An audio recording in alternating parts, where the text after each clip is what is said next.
Suamiku selingkuh dengan anak kos, balasanku bikin dia miskin dan bersujud memohon ampun. Namaku Raisa. Aku tinggal di sebuah perumahan sederhana di pinggiran Jakarta, tepatnya di kawasan Depok. Rumah kami tidak terlalu besar, tapi cukup nyaman untuk ditinggali oleh 2 orang dewasa dan sesekali kedatangan keluarga atau teman-teman dekat. Ada taman kecil di halaman depan dengan beberapa pot tanaman hias yang kujaga dengan penuh cinta. Di bagian belakang rumah, ada dapur kecil yang selalu kuhiasi dengan aroma masakan tradisional, rendang, sayur lodeh, dan opor ayam seringkali menjadi menu andalan yang membuat Andi, suamiku, selalu pulang dengan senyum lebar. Andilah nama suamiku. Dia adalah seorang pria pekerja keras, berusia 30-an awal, dengan senyum hangat dan mata yang selalu memancarkan rasa percaya diri. Kami menikah 5 tahun lalu setelah menjalin hubungan selama 3 tahun. Semua dimulai dari pertemuan tak terduga di sebuah acara ulang tahun teman sekantor. Saat itu aku masih bekerja sebagai staf administrasi di sebuah perusahaan swasta. Sementara, Andi adalah salah satu rekan bisnis dari teman yang mengadakan acara tersebut. Dari pandangan pertama, aku merasa ada sesuatu yang istimewa darinya. Mungkin karena cara dia tersenyum saat menyapa orang-orang di sekitarnya, atau mungkin juga karena dia tampak begitu santai, meskipun jelas-jelas bukan bagian dari lingkaran sosial temanku. Kami mulai berbicara lebih banyak saat acara berlangsung. Awalnya hanya basa-basi tentang cuaca, pekerjaan, dan film favorit. Tapi kemudian, ketika salah satu temannya memintanya untuk bernyanyi, Andi mengajakku ikut serta. Kami menyanyikan lagu duet dangdut lawas. Dan meskipun aku agak malu-malu, suaranya yang hangat membuat suasana menjadi begitu menyenangkan. Setelah itu, kami saling bertukar nomor telepon, dan komunikasi antara kami pun semakin intens. Selama masa pacaran, Andi selalu memberiku perhatian yang luar biasa. Ia sering mengajakku pergi makan malam, ke warung tenda pinggir jalan yang murah, tapi enak, atau kadang-kadang mengajakku nonton bioskop di akhir pekan. Aku ingat betapa bahagianya aku saat ia secara spontan menghadiahiku kalung sederhana saat ulang tahunku yang ke-26. Aku nggak bisa kasih kamu yang mahal-mahal, katanya sambil tersenyum malu. Tapi ini dari hatiku. Kalung itu mungkin tidak seberapa harganya, tapi arti di balik hadiah itu begitu mendalam bagiku. Pernikahan kami pun berjalan lancar. Meski kami bukan pasangan yang berasal dari keluarga berada, tetapi segala sesuatunya disiapkan dengan penuh cinta dan usaha bersama. Acara resepsi digelar di gedung serbaguna milik kelurahan setempat, dihiasi dengan ornamen-ornamen ala Jawa yang sederhana namun elegan. Teman-teman, saudara, dan tetangga, semua datang untuk memberi doa dan dukungan. Aku masih ingat momen ketika Andi mengucapkan janji pernikahan dengan suara yang sedikit bergetar karena emosi. Raisa, aku janji akan menjaga dan mencintaimu sampai akhir hayatku, katanya dengan mata berkaca-kaca. Aku hanya bisa tersenyum sambil menahan air mata yang ingin jatuh.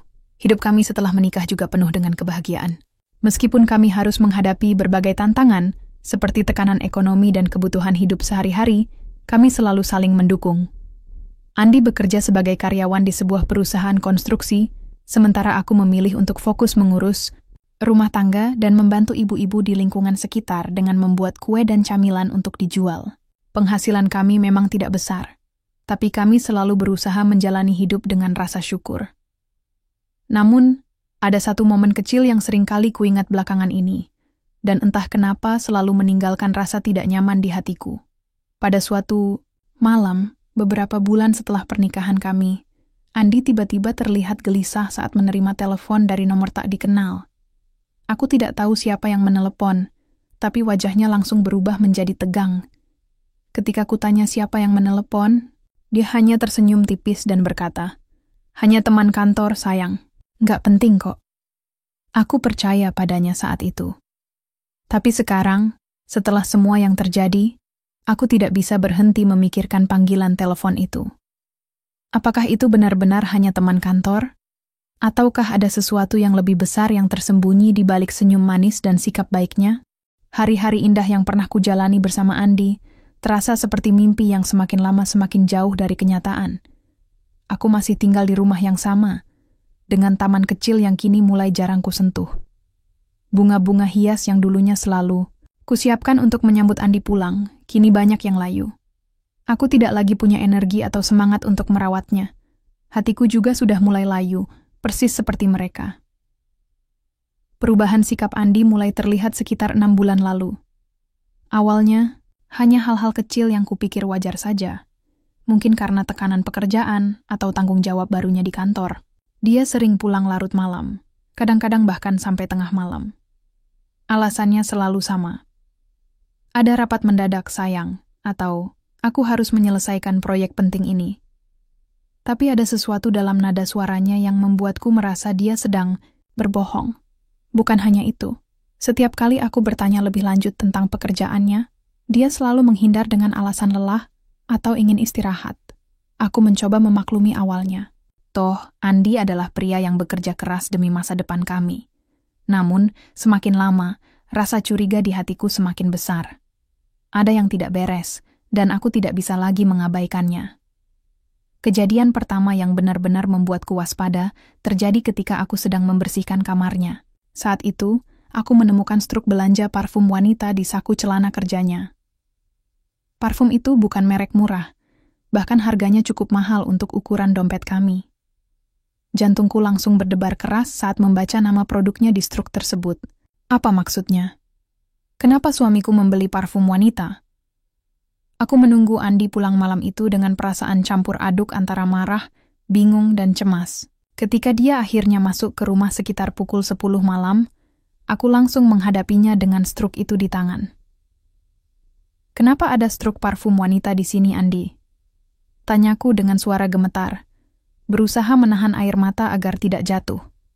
Andi tampak terkejut melihat struk itu di tanganku. Dia mengambilnya, memeriksanya sejenak, lalu tersenyum tipis. Oh, itu. Hadiah buat sekretarisku. Dia kerja keras banget, jadi aku kasih penghargaan. Hadiah buat sekretarisku? Kata-kata itu terdengar begitu asing dan dingin di telingaku. Aku menatapnya lekat-lekat, mencoba membaca ekspresi wajahnya. Tapi dia tetap tenang, seolah-olah jawaban itu sudah cukup untuk menjelaskan segalanya. Apa kamu yakin cuma sekretaris biasa? Tanyaku lagi, kali ini dengan nada lebih tajam. Kenapa harus parfum mahal? Andi menghela napas panjang, lalu duduk di sofa. Raisa, aku nggak tahu kenapa kamu jadi begitu sensitif. Ini cuma bentuk apresiasi. Kamu nggak perlu mikir macam-macam. Tapi bagaimana mungkin aku tidak berpikir macam-macam? Aku tahu Andi lebih baik dari ini. Dia bukan tipe pria yang suka memberi hadiah mahal kepada orang lain, tanpa alasan jelas. Ada sesuatu yang disembunyikannya dariku, dan aku tidak bisa lagi membiarkannya begitu saja. Setelah pembicaraan itu, hubungan kami menjadi lebih dingin. Andi semakin jarang berbicara denganku, dan aku mulai merasa seperti orang asing di rumahku sendiri. Setiap kali dia pulang, aku mencoba untuk bertanya lebih lanjut tentang pekerjaannya atau aktivitasnya di luar rumah. Tapi dia selalu menghindar dengan berbagai alasan. Bahkan, ketika aku mencoba mengajaknya makan malam bersama seperti dulu, dia seringkali menolak dengan alasan lelah atau ada pekerjaan yang harus diselesaikan. Aku mulai mengamati perilakunya lebih cermat. Ada beberapa kebiasaan baru yang tidak pernah kulihat sebelumnya. Misalnya, dia seringkali mandi lebih lama dari biasanya setelah pulang kerja, seolah-olah ingin membersihkan sesuatu dari tubuhnya. Ponselnya juga selalu dalam mode diam, dan dia hampir tidak pernah meninggalkannya begitu saja di meja. Bahkan ketika aku mencoba mengambilnya dengan dalih ingin meminjam untuk mengecek resep masakan, dia cepat-cepat merebutnya kembali. Puncaknya terjadi pada suatu malam ketika aku tidak bisa tidur. Aku mendengar suara Andi berbisik di ruang tamu, meskipun jam sudah menunjukkan pukul 1 dini hari. Aku diam-diam keluar dari kamar, dan melihatnya duduk di sofa sambil memegang ponselnya. Wajahnya tampak tegang, dan dia berkata dengan suara pelan, "Jangan telepon aku lagi di jam-jam seperti ini. Aku nggak mau Raisa curiga." Jantungku rasanya berhenti berdetak saat mendengar kata-kata itu. Siapa yang sedang diajaknya bicara? Dan kenapa dia takut aku curiga? Aku berdiri di balik pintu, berusaha menahan air mata yang sudah mulai menggenang di mataku. Rasanya seperti ada tangan dingin yang mencengkeram dadaku, membuat sulit bernapas. Keesokan harinya, aku mencoba berbicara dengannya lagi. Tapi kali ini, aku memilih pendekatan yang lebih tenang. "Andi, ada sesuatu yang ingin kubicarakan," kataku saat sarapan pagi. Dia mengangkat kepala dari mangkuk buburnya, lalu menatapku dengan ekspresi datar. "Apa?" "Aku merasa ada yang berubah di antara kita. Kamu sudah jarang bicara denganku, dan aku merasa seperti kita bukan lagi pasangan yang dulu." "Ada apa sebenarnya?" Andi meletakkan sendoknya, lalu menatapku dengan pandangan yang sulit kubaca. "Raisa, aku nggak tahu kenapa kamu jadi begitu sensitif belakangan ini. Mungkin kamu terlalu banyak mikir soal hal-hal yang nggak penting. Aku nggak ada masalah apa-apa kok. Tapi aku merasa ada sesuatu yang disembunyikan dariku," balasku dengan suara bergetar. Dia menghela napas panjang, lalu bangkit dari kursi. "Aku nggak punya waktu untuk diskusi seperti ini sekarang. Aku harus buru-buru ke kantor." Aku hanya bisa menatap punggungnya yang menjauh, merasa semakin frustrasi dan kecewa. Hatiku sudah mulai terkoyak oleh rasa curiga yang semakin kuat. Apa yang sebenarnya terjadi dengan suamiku?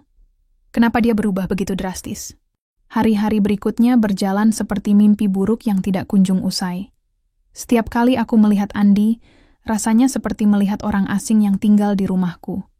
Rasa curiga yang tadinya hanya sekadar perasaan samar-samar kini mulai membentuk bayangan hitam di benakku. Bayangan yang semakin nyata dan sulit untuk kuhindari. Aku tahu, jika ingin mempertahankan sisa-sisa kepercayaanku padanya, aku harus mencari tahu sendiri apa yang sebenarnya terjadi. Setelah malam itu, ketika aku mendengar Andi berbicara dengan seseorang di telepon dalam bisikan tegang, aku memutuskan untuk mengambil langkah yang mungkin akan mengubah hidupku selamanya. Aku menghubungi seorang teman lama, Dina, yang dulu sering bercerita tentang detektif swasta yang ia gunakan untuk menyelesaikan masalah keluarganya. Awalnya aku ragu. Rasanya seperti aku sedang melanggar aturan tak tertulis dalam pernikahan kami. Tapi rasa penasaran dan luka yang semakin dalam membuatku yakin bahwa ini adalah satu-satunya cara. "Kamu yakin mau melakukan ini, Raisa?" tanya Dina saat aku bertemu dengannya di sebuah kedai kopi di pinggir jalan. Suaranya terdengar khawatir, tapi juga ada nada penasaran di baliknya. "Aku nggak punya pilihan lain, Din," jawabku dengan suara pelan, hampir berbisik. "Aku butuh tahu apa yang sebenarnya terjadi. Kalau aku salah, aku bisa minta maaf nanti. Tapi kalau aku benar, aku nggak tahu apa yang bakal kulakukan." Dina mengangguk pelan, lalu memberiku nomor kontak seorang detektif bernama Pak Joko. Katanya, Pak Joko sudah berpengalaman menangani kasus-kasus perselingkuhan. Dia profesional banget, Raisa. Kamu nggak perlu khawatir soal privasi atau informasi bocor. Aku menghubungi Pak Joko keesokan harinya. Setelah menjelaskan situasi secara singkat, dia langsung bersedia membantu. Kami sepakat untuk bertemu di tempat yang lebih aman, sebuah warung kopi di sudut kota yang jarang dikunjungi orang. Saat pertemuan itu, aku memberikan semua informasi yang kupunya. Foto Andi, jadwal aktivitasnya, bahkan plat nomor mobilnya. Pak Joko mendengarkan dengan serius lalu berkata, "Saya akan mulai investigasi secepatnya. Biasanya saya butuh waktu 1 minggu untuk mendapatkan hasil yang akurat. Seminggu terasa seperti seabad bagiku." Setiap hari, aku mencoba berpura-pura normal di depan Andi, meskipun hatiku dipenuhi oleh kecemasan dan antisipasi. Kadang-kadang, aku menangkap diriku sendiri menatapnya dengan penuh curiga, mencoba mencari tanda-tanda yang mungkin terlewatkan sebelumnya. Tapi Andi tetap bersikap seperti biasa, dingin, cuek, dan terkadang terlihat gelisah. Akhirnya, tepat seminggu setelah pertemuan pertamaku dengan Pak Joko, dia menghubungiku. "Bu Raisa, kita perlu bertemu lagi," katanya dengan nada datar yang membuatku merinding. "Ada beberapa hal yang harus Anda lihat sendiri." Kami bertemu di tempat yang sama. Di meja, dia meletakkan sebuah amplop coklat tebal yang terlihat berat. Dia menatapku dengan ekspresi serius lalu berkata, "Sebelum Anda melihat ini, saya ingin memastikan Anda siap menghadapinya. Apapun yang Anda temukan di dalam sini, ingatlah bahwa keputusan ada di tangan Anda. Aku mengangguk pelan meskipun jantungku berdebar kencang. Perlahan-lahan aku membuka amplop itu. Isinya adalah serangkaian foto-foto yang membuatku merasa seperti disambar petir. Di salah satu foto, Andi tampak berdiri di depan pintu sebuah rumah kos. Dia tersenyum lebar, dengan seorang wanita muda di sisinya. Wanita itu cantik, dengan rambut panjang tergerai dan senyum manis yang membuatku merasa seperti ditusuk ribuan jarum. Foto-foto lain menunjukkan mereka berdua sedang makan bersama di sebuah restoran, berjalan-jalan di taman, bahkan berpelukan di teras rumah kos tersebut. Ada juga rekaman video pendek yang direkam dari jarak jauh. Dalam video itu, aku melihat Andi masuk ke dalam kamar kos wanita itu, lalu pintu tertutup di belakangnya. Aku tidak bisa bernapas. Air mata mulai mengalir tanpa bisa kubendung. Rasanya seperti seluruh dunia runtuh di hadapanku.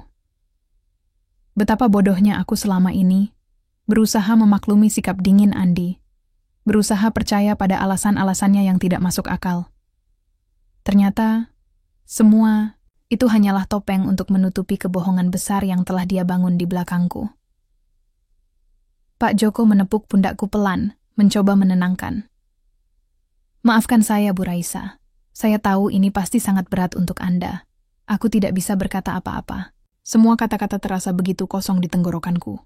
Yang bisa kulakukan hanyalah menangis. Menangisi kepercayaanku yang hancur, pernikahanku yang ternyata rapuh, dan hatiku yang kini tercabik-cabik. Setelah beberapa menit yang terasa seperti berjam-jam, aku akhirnya berhasil mengumpulkan sedikit keberanian untuk bertanya.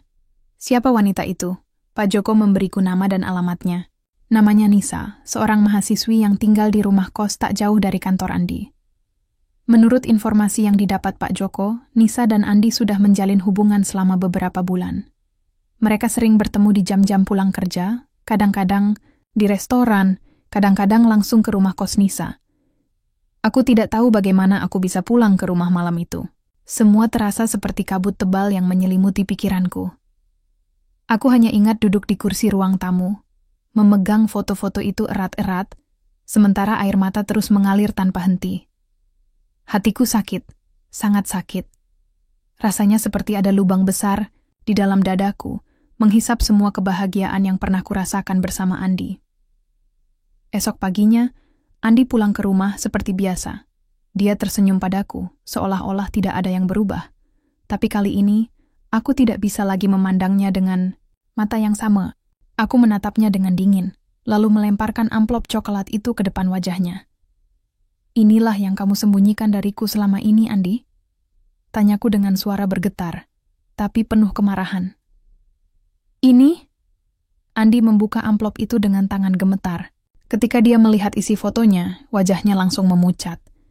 Dia terdiam beberapa saat, lalu menatapku dengan mata penuh rasa bersalah. Raisa, aku nggak mau dengar alasanmu, bentakku, suaraku meninggi. Kamu pikir aku bisa menerima ini? Kamu sudah menghancurkan segalanya, Andi. Andi mencoba menjelaskan, tapi aku sudah tidak peduli lagi. Yang kurasakan hanyalah kemarahan, kekecewaan, dan sakit hati yang begitu dalam. Aku tahu, hubungan kami tidak akan pernah sama lagi.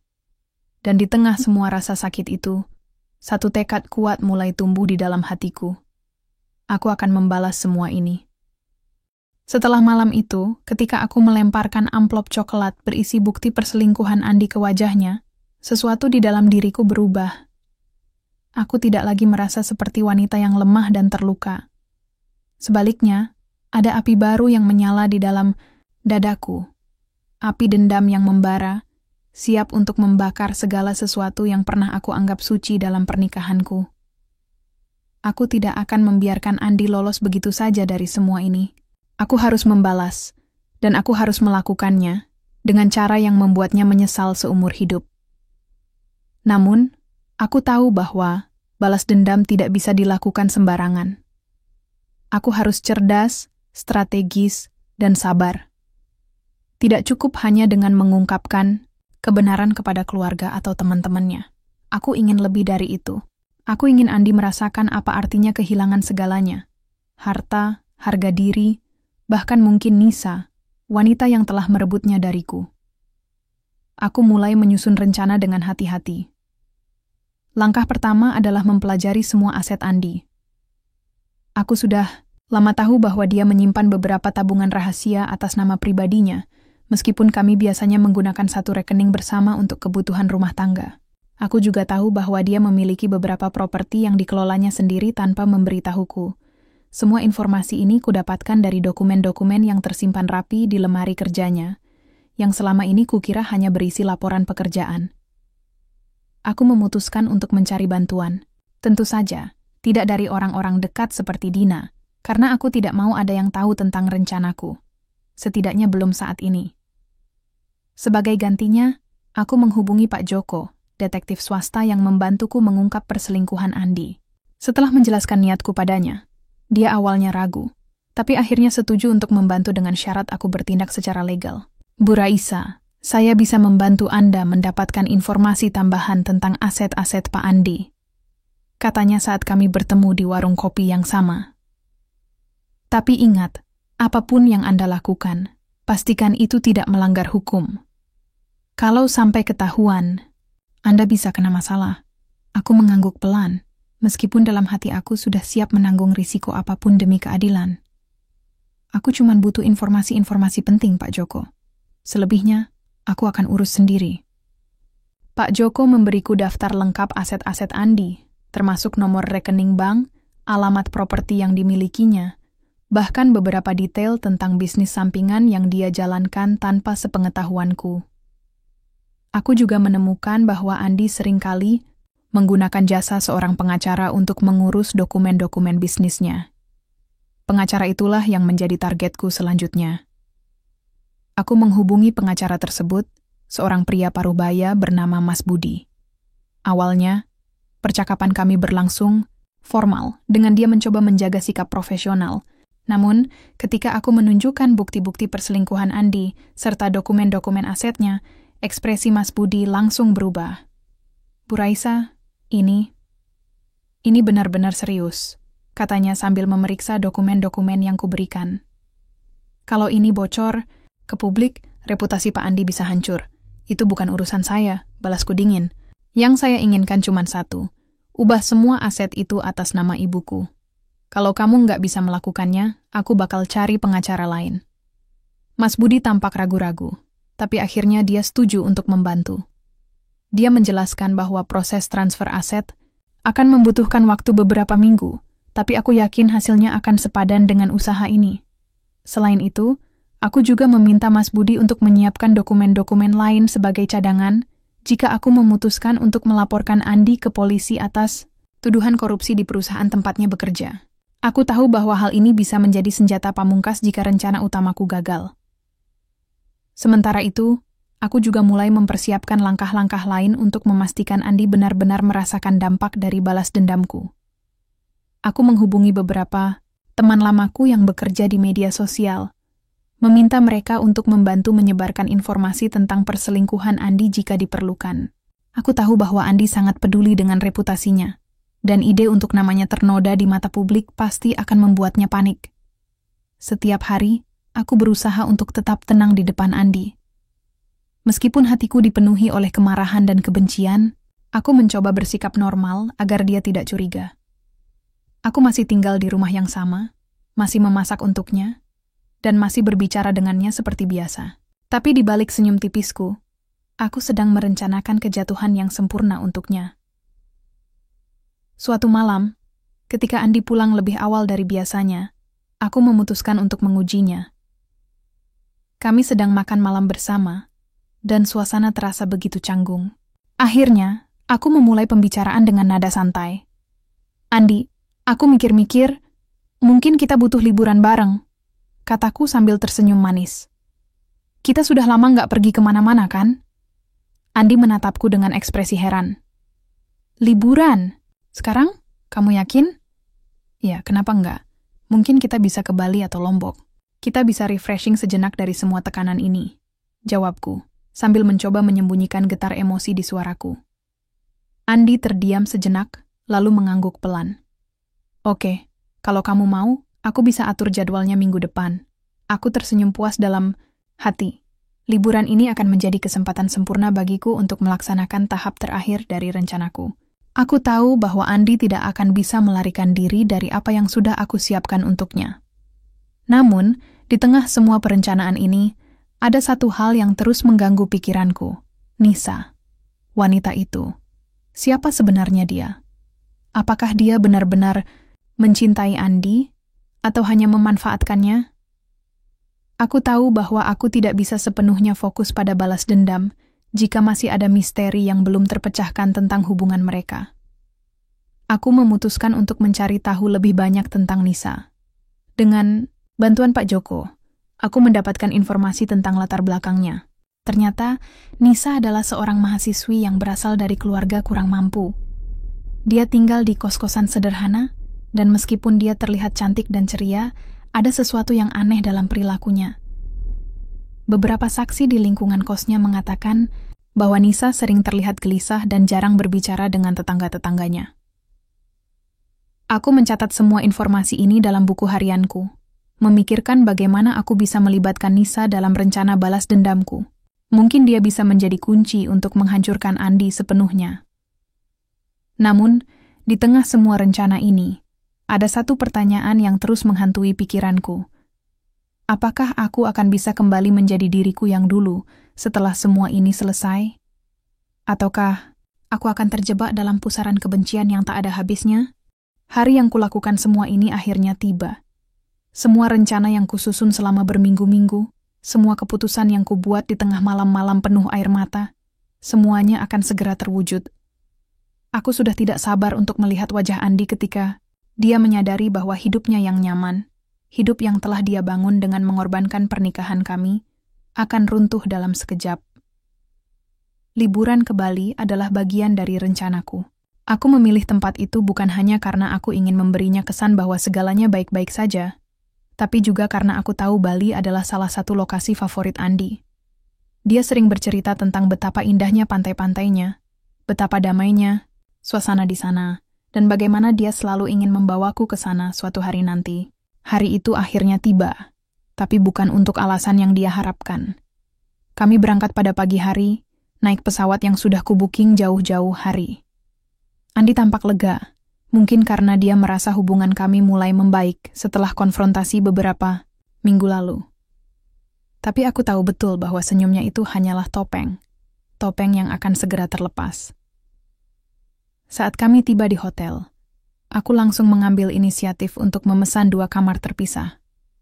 Andi menatapku heran, tapi aku hanya tersenyum tipis dan berkata, "Aku butuh waktu sendiri, Andi. Lagi pula, kita harus menjaga stamina untuk besok." Dia mengangguk pelan, meskipun aku bisa melihat ada rasa curiga di matanya. Namun, dia tidak protes. Mungkin dia pikir ini adalah cara untuk memperbaiki hubungan kami, untuk memulai lagi. Betapa naifnya dia. Setelah meletakkan barang-barangku di kamar, aku segera menghubungi Mas Budi, pengacara yang telah membantuku mengurus transfer aset-aset Andi. Aku memberinya instruksi terakhir lewat telepon. Semua dokumen harus sudah siap besok pagi, Mas Budi. Pastikan semua aset itu resmi atas nama ibuku sebelum aku kembali ke Jakarta. Mas Budi memastikan bahwa semuanya berjalan sesuai rencana. Aku juga mengirimkan informasi tambahan kepada teman-temanku di media sosial, beberapa foto perselingkuhan Andi dengan Nisa, serta rekaman video pendek yang direkam Pak Joko. Aku memberi mereka izin untuk mempostingnya jika aku gagal melaksanakan rencanaku secara sempurna. Ini adalah cadangan, jaring pengaman yang akan memastikan Andi tidak lolos begitu saja. Malam itu, aku memutuskan untuk bertemu Andi di restoran hotel. Kami duduk berhadapan, menikmati makan malam di bawah cahaya lilin yang romantis. Ironisnya, suasana ini justru membuatku merasa lebih kuat. Aku bisa melihat betapa rapuhnya Andi tanpa sadar. Dia mencoba mengobrol ringan, bercerita tentang pekerjaannya, tentang proyek-proyek baru yang sedang dia tangani. Tapi aku hanya mendengarkan dengan setengah hati, sambil tersenyum tipis. "Andi," kataku tiba-tiba, memotong ceritanya. "Aku nggak yakin kamu benar-benar mengerti apa yang sudah kamu lakukan padaku." Andi menatapku dengan ekspresi bingung. "Maksudmu?" Aku nggak cuman ngomong soal perselingkuhanmu, lanjutku dengan nada dingin. Aku ngomong soal semua kebohonganmu, semua rahasia-rahasiamu. Kamu pikir aku nggak tahu apa-apa? Ya? Kamu pikir aku cuma istri bodoh yang bisa kamu manipulasi seenaknya? Wajah Andi langsung berubah pucat. Dia mencoba membela diri, tapi aku langsung memotongnya. Jangan coba-coba berbohong lagi, Andi. Aku sudah tahu semuanya. Aku tahu tentang tabungan rahasia di rekeningmu. Aku tahu tentang properti-properti yang kamu sembunyikan dariku. Dan aku tahu tentang Nisa. Nisa? Katanya, suaranya terdengar bergetar. Raisa, aku... Cukup, bentakku, suaraku meninggi. Aku nggak mau dengar alasanmu lagi. Mulai besok, semua asetmu bukan milikmu lagi. Aku sudah memindahkan semuanya atas nama ibuku. Dan kalau kamu berani melawan, aku punya cukup bukti untuk melaporkanmu ke polisi atas tuduhan korupsi. Andi terdiam. Matanya membelalak seperti tidak percaya dengan apa yang baru saja kudengar. Kamu nggak bisa melakukan ini, Raisa. Itu nggak adil. Adil? Balasku dengan tawa dingin. Kamu nggak tahu apa artinya adil, Andi. Kamu sudah menghancurkan hidupku. Sekarang giliranmu untuk merasakan apa artinya kehilangan segalanya. Tidak. Puas hanya dengan kata-kata, aku mengeluarkan ponselku dan memutar rekaman video singkat yang direkam Pak Joko. Di layar, terlihat jelas Andi masuk ke kamar kos Nisa, lalu pintu tertutup di belakangnya. Mata Andi melebar, dan dia langsung merebut ponselku dengan gerakan panik. Kamu nggak boleh tunjukkan ini ke orang lain, katanya dengan suara gemetar. Oh, aku nggak cuma bakal nunjukin ini ke orang lain, jawabku dengan senyum sinis. Kalau kamu nggak patuh sama aturanku, aku bakal pastikan seluruh dunia tahu siapa sebenarnya Andi. Kamu bakal kehilangan reputasi, pekerjaan, bahkan mungkin keluargamu sendiri. Andi terdiam, tubuhnya gemetar. Dia mencoba berbicara, tapi kata-katanya terdengar seperti gumaman tak jelas. Akhirnya, dia hanya bisa menundukkan kepala, menyerah pada fakta bahwa dia tidak bisa melawan. Esok paginya aku meninggalkan hotel lebih awal. Aku sudah memesan tiket pulang ke Jakarta, sementara Andi masih terjebak di Bali, tidak tahu apa yang harus dilakukan. Ketika aku tiba di rumah, aku langsung menghubungi Mas Budi untuk memastikan bahwa semua dokumen transfer aset sudah resmi. Dia memastikan bahwa semuanya sudah selesai. Semua tabungan, properti, bahkan bisnis sampingan Andi sekarang berada di bawah kendali ibuku. Namun, balas dendamku tidak berhenti sampai di situ. Beberapa hari kemudian, aku mendapatkan kabar bahwa Andi telah dicopot dari posisinya di perusahaan karena laporan korupsi yang aku ajukan. Reputasinya hancur, dan dia mulai kehilangan teman-teman dekatnya. Ada desas-desus bahwa dia juga mulai kehilangan kontak dengan Nisa, yang entah mengapa tiba-tiba menghilang dari peredaran. Di tengah semua ini, aku merasa campuran antara kepuasan dan kekosongan. Ya, aku berhasil membalas dendam. Aku berhasil membuat Andi merasakan dampak dari semua kebohongannya. Tapi apakah ini benar-benar membuatku bahagia? Ataukah aku hanya semakin tenggelam dalam pusaran kebencian yang tak ada habisnya? Beberapa minggu setelah kejatuhan Andi, aku merasa seperti berada di tepi jurang. Di satu sisi, ada perasaan lega dan puas karena akhirnya dia membayar atas semua yang telah dilakukannya. Namun, di sisi lain, hatiku dipenuhi oleh pertanyaan-pertanyaan yang belum terjawab. Kenapa Nisa tiba-tiba menghilang? Siapa sebenarnya wanita itu? Apakah dia benar-benar mencintai Andi? Ataukah ada sesuatu yang lebih besar di balik hubungan mereka? Aku tidak bisa melanjutkan hidup dengan begitu banyak misteri yang menggantung. Aku memutuskan untuk mencari tahu lebih dalam tentang Nisa, meskipun aku tahu ini bisa membuka luka baru. Dengan bantuan Pak Joko, aku mulai melacak jejak digitalnya, media sosial, akun bank, bahkan percakapan telepon yang mungkin masih tersimpan di ponsel Andi. Aku juga mencoba mendatangi tempat kosnya, tapi ternyata kamar itu sudah ditinggalkan, dan pemilik kos tidak tahu kemana perginya Nisa. Namun, sebuah petunjuk kecil akhirnya datang dari seorang tetangga kos yang sering melihat Nisa keluar masuk. Wanita itu memberitahuku bahwa beberapa hari sebelum Nisa menghilang, ada seorang pria paruh baya yang sering menjemputnya. Mereka tampak akrab, katanya padaku. Seperti ayah dan anak. Informasi itu membuatku penasaran. Siapa pria itu? Apakah dia ayah Nisa? Atau mungkin bos Andi?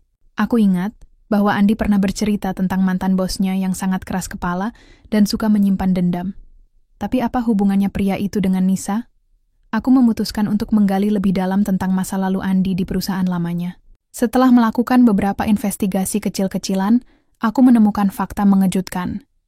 Ternyata Andi pernah terlibat dalam sebuah skandal korupsi internal bersama mantan bosnya, seorang pria bernama Pak Hendra. Skandal itu berhasil ditutupi, tapi hubungan mereka menjadi tegang sejak saat itu. Beberapa bulan kemudian, Andi memutuskan untuk pindah kerja ke perusahaan baru, meninggalkan Pak Hendra dengan rasa dendam yang mendalam. Tapi bagaimana Nisa masuk ke dalam cerita ini? Aku mulai menyusun teori bahwa Nisa adalah alat Pak Hendra untuk membalas dendam pada Andi. Mungkin Pak Hendra sengaja memperkenalkan Nisa kepada Andi sebagai cara untuk menghancurkan reputasi dan kehidupan pribadinya. Namun, aku membutuhkan bukti konkret untuk memastikan hal ini. Setelah beberapa hari mencari informasi tambahan, aku akhirnya berhasil melacak keberadaan Nisa. Dia tinggal di sebuah desa kecil di pinggiran Bogor, jauh dari hiruk-pikuk Jakarta. Aku memutuskan untuk menemuinya sendiri, tanpa bantuan Pak Joko. Ini adalah urusan pribadi yang harus kulakukan sendiri. Ketika aku tiba di rumahnya, Nisa tampak terkejut melihatku. Dia sedang duduk di depan rumah bersama seorang wanita tua yang mungkin adalah ibunya. "Bu Raisa," katanya dengan nada takut. "Kenapa? Kenapa kamu di sini?" "Aku ingin bicara," jawabku dingin. "Bisa kita masuk?" Nisa mengangguk pelan, lalu mengajakku masuk ke dalam rumahnya yang sederhana. Setelah kami duduk di ruang tamu yang sempit, aku langsung bertanya tanpa basa-basi, "Kenapa kamu menghilang begitu saja, Nisa? Dan kenapa kamu mau dekat-dekat dengan Andi? Apakah kamu benar-benar mencintainya? Atau ini cuma bagian dari rencana orang lain?" Nisa tampak gugup, matanya berkaca-kaca. Aku nggak punya pilihan." "Lain, Bu Raisa," katanya dengan suara gemetar. "Ini semua karena Pak Hendra." "Pak Hendra?" tanyaku, jantungku berdebar kencang. "Apa maksudmu?" Nisa menghela napas panjang, lalu mulai bercerita. Ternyata, dia adalah anak angkat Pak Hendra. Beberapa tahun lalu, Pak Hendra mengambilnya dari panti asuhan dengan janji akan memberikan pendidikan dan kehidupan yang lebih baik. Namun, ketika hubungan antara Andi dan Pak Hendra memburuk, Pak Hendra mulai menggunakan Nisa sebagai alat untuk membalas dendam. "Dia bilang aku harus dekat-dekat sama Andi," kata Nisa sambil menangis. "Dia bilang ini demi masa depanku, kalau aku bisa dapat uang, atau bahkan properti dari Andi. Tapi aku nggak nyangka semuanya bakal jadi sebegini buruknya. Aku nggak tahu Andi sudah menikah, Bu Raisa. Aku cuma ikutin perintah Pak Hendra." Aku terdiam mendengar pengakuannya. Hatiku bergejolak antara kemarahan dan iba. Nisa bukanlah musuh utamaku. Dia hanyalah korban dari skenario yang lebih besar, sama seperti aku. Namun, meskipun aku merasa kasihan padanya, aku tidak bisa sepenuhnya memaafkannya begitu saja. Dia tetap menjadi bagian dari penderitaanku. "Jadi, kamu cuma korban juga, ya?" tanyaku dengan nada datar. "Iya, Bu Raisa," jawabnya dengan air mata mengalir deras. "Aku minta maaf. Aku nggak tahu apa yang harus kulakukan lagi." Aku menatapnya lekat-lekat, mencoba memahami perasaannya. Tapi di tengah semua ini, ada satu hal yang masih mengganggu pikiranku. Apakah aku juga menjadi korban dari semua ini? Ataukah aku hanya terjebak dalam lingkaran balas dendam yang tak ada habisnya? Beberapa hari setelah pertemuanku dengan Nisa, aku merasa seperti berada di persimpangan jalan. Di satu sisi, aku telah mengetahui kebenaran, bahwa Andi dan Nisa hanyalah pion dalam permainan dendam Pak Hendra. Tapi di sisi lain, pengetahuan itu tidak menghapus rasa sakit yang kurasakan selama ini. Hatiku masih terluka, tapi sekarang luka itu bercampur dengan rasa bersalah, karena menyadari bahwa Nisa juga adalah korban dari situasi ini. Namun, ada satu hal yang tidak bisa kuhindari lagi, Andi. Setelah semua yang kulakukan, menghancurkan, hidupnya, merampas aset-asetnya, bahkan melaporkannya atas tuduhan korupsi, Andi akhirnya datang ke rumahku. Dia tiba di pagi hari yang mendung, mengenakan pakaian compang-camping yang tampak begitu asing, dibandingkan dengan pria yang dulu selalu tampil rapi. Wajahnya kusut, matanya memerah, dan tubuhnya kurus. Aku hampir tidak mengenalnya. Aku bisa masuk? Tanyanya dengan suara serak, hampir seperti bisikan. Aku diam sejenak, menatapnya dari balik pintu. Ada sesuatu dalam ekspresinya yang membuat hatiku sedikit goyah, sesuatu yang mirip dengan penyesalan. Tapi aku mencoba menguatkan diri. Masuklah, kataku dingin, membukakan pintu untuknya. Dia duduk di kursi ruang tamu, tampak canggung dan gugup. Aku duduk di kursi di seberangnya, memandangnya tanpa berkata apa-apa. Suasana di antara kami begitu tegang, seolah-olah udara di ruangan itu dipenuhi oleh beban masa lalu yang tak pernah terselesaikan. Raisa, katanya pelan, suaranya bergetar. Aku nggak tahu harus mulai dari mana. Aku hanya ingin minta maaf. Minta maaf? Balasku dengan nada dingin. Setelah semua yang kamu lakukan padaku, kamu pikir maaf cukup untuk memperbaiki semuanya? Dia menundukkan kepala, tangannya gemetar saat dia mencoba menjelaskan. Aku tahu aku salah, Raisa. Aku sudah bodoh, egois, dan gak punya harga diri. Aku gak tahu kenapa aku bisa melakukan semua itu. Aku kehilangan arah. Aku tertawa sinis, meskipun di dalam hatiku ada bagian yang sedikit melembut. Kehilangan arah. Itu bukan alasan, Andi. Kamu sudah merusak segalanya. Aku kehilangan kepercayaan, harga diri, bahkan mungkin hidupku sendiri karena ulahmu. Dia menatapku dengan mata berkaca-kaca. Aku nggak bisa meminta lebih, Raisa. Aku cuma mau kamu tahu kalau aku benar-benar menyesal. Aku rela mati demi kesempatan kedua darimu.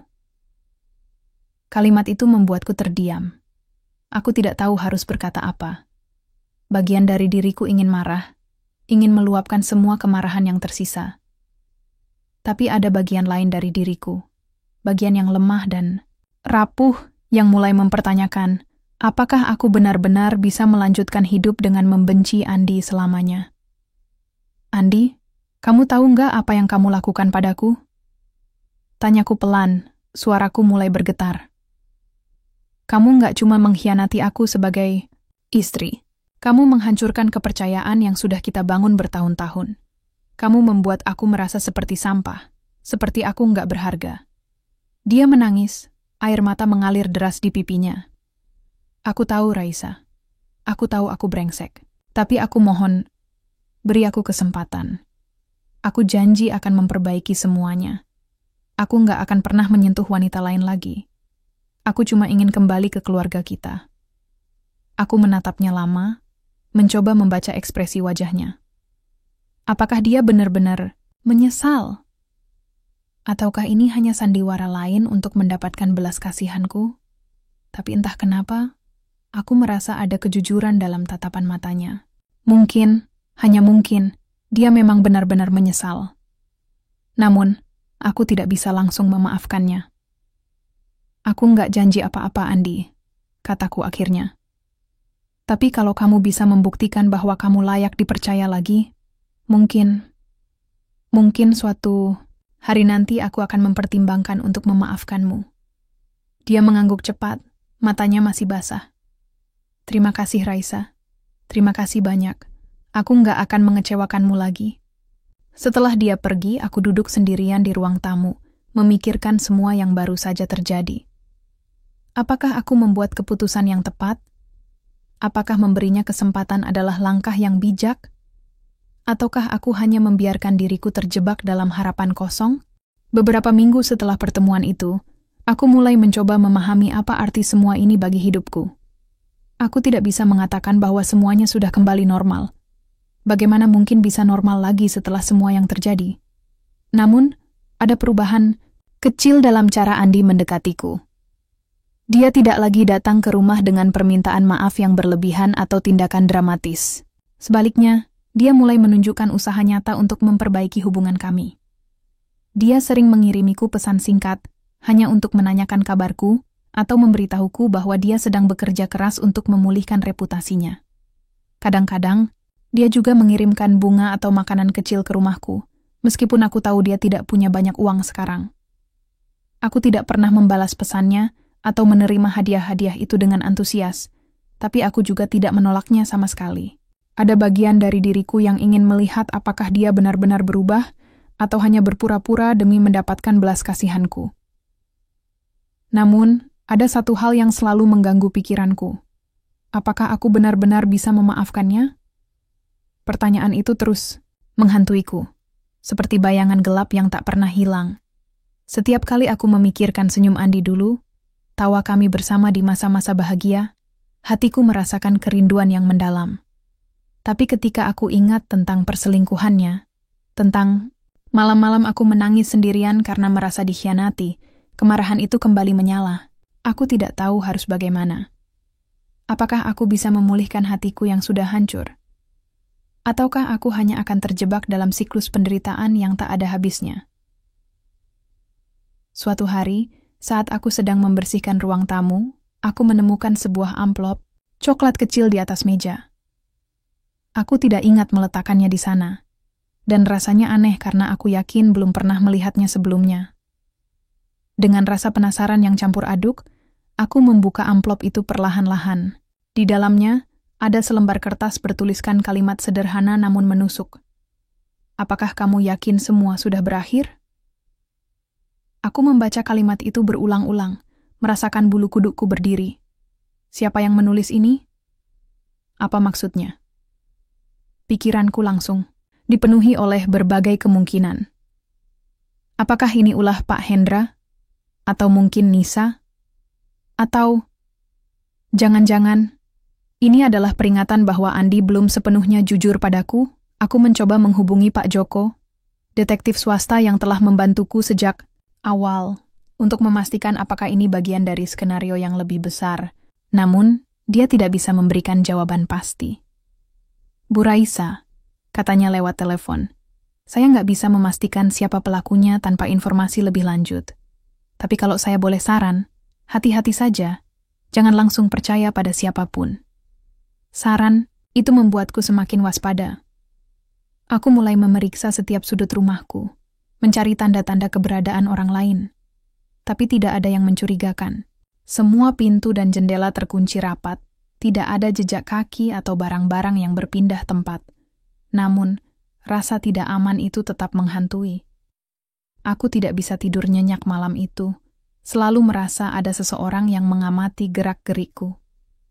Esok, paginya, aku memutuskan untuk bertemu Andi. Mungkin dia tahu sesuatu, mungkin dia masih menyembunyikan rahasia yang belum kusadari. Ketika aku menghubunginya, dia langsung setuju untuk bertemu di sebuah kedai kopi kecil yang biasa kami kunjungi dulu. Dia tampak tegang ketika aku tiba, tapi aku langsung menyodorkan amplop itu padanya. Andi, kamu tahu apa-apa soal ini? Tanyaku. Suaraku dingin meskipun hatiku berdebar kencang. Dia memeriksa amplop itu dengan ekspresi bingung. Ini dari siapa? Aku menemukannya di meja ruang tamu, balasku tajam. Jadi, aku harap kamu bisa menjelaskan apa maksudnya. Andi menggeleng cepat, matanya penuh ketakutan. Aku nggak tahu apa-apa, Raisa. Sumpah, aku nggak tahu siapa yang melakukan ini. Aku menatapnya lama, mencoba memutuskan apakah dia berkata jujur atau hanya berbohong lagi. Tapi entah kenapa, aku merasa dia tidak berbohong kali ini. Dia terlihat begitu takut, begitu bingung. Mungkin amplop itu bukan darinya. Kalau kamu nggak tahu apa-apa, berarti kita punya masalah lain, kataku akhirnya. Ada seseorang di luar sana yang mencoba mengacaukan hidup kita lagi. Andi mengangguk pelan. Apa yang harus kita lakukan? Aku diam sejenak, memikirkan langkah selanjutnya. Kita harus cari tahu siapa pelakunya, dan kali ini kita harus bekerja sama.